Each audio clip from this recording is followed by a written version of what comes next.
नमस्कार दोस्तों, आप सभी का स्वागत है हमारे YouTube चैनल उत्तराखंड सारांश क्लासेस पर। दोस्तों, हिंदुओं के दो प्रमुख त्यौहार हैं होली और दीपावली। दोनों ही त्यौहार बुराई पर अच्छाई की जीत का प्रतीक हैं।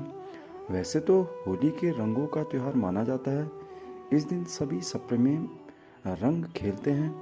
चारों ओर रंग ही रंग, जो जीवन में रंग भरने के लिए विशेष महत्व रखती है। दोस्तों, होली का जितना महत्व रंगों से है, उतना ही होलिका दहन से भी है। होलिका दहन भारत के उत्तरी भाग में सबसे अधिक मनाया जाता है। कुछ लोग इसे छोटी होली भी कहते हैं।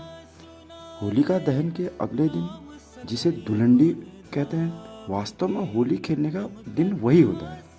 तो ये दहन क्यों किया जाता है, काफ़ी लोगों को इसके बारे में जानकारी नहीं होती है। तो आइए जानते हैं इसके पीछे की कहानी के बारे में।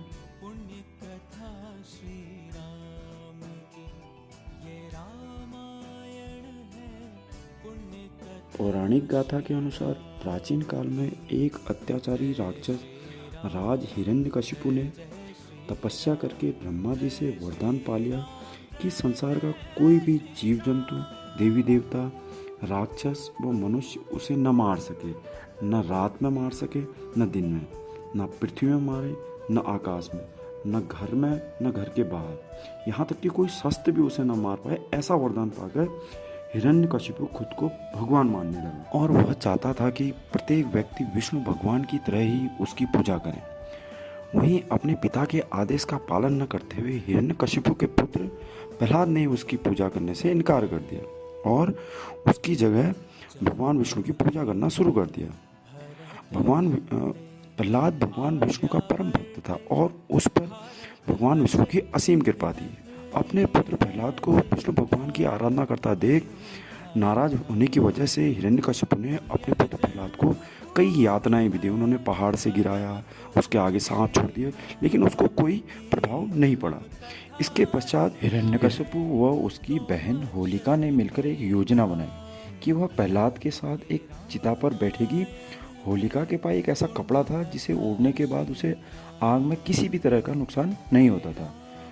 जैसे ही वह आग पर बैठी, वैसे ही भगवान विष्णु की कृपा से होलिका का वह कपड़ा उड़कर प्रहलाद के ऊपर चला गया और इस तरह प्रहलाद की जान बच गई और उसकी जगह होलिका जल गई। यही कारण है कि होली का त्यौहार बुराई पर अच्छाई की जीत के प्रतीक के रूप में मनाया जाता है।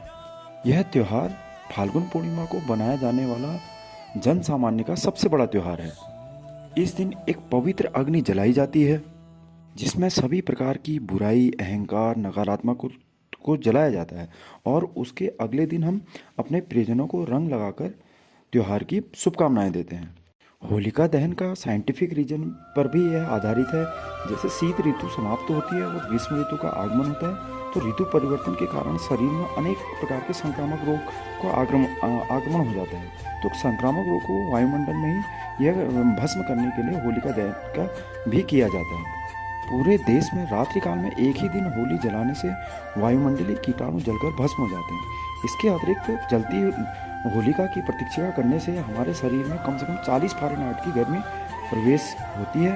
इसके बाद यदि रोग उत्पन्न करने वाले जीवाणु प्रवेश भी करें तो उनका प्रभाव हम पर नहीं पड़ता है और वो हमारे अंदर की आर्द्र उष्णता से स्वयं नष्ट हो जाते हैं। तो दोस्तों आपको हमारे द्वारा दी गई जानकारी कैसी लगी, ज़रूर बताएं। लाइक करें, शेयर करें। धन्यवाद।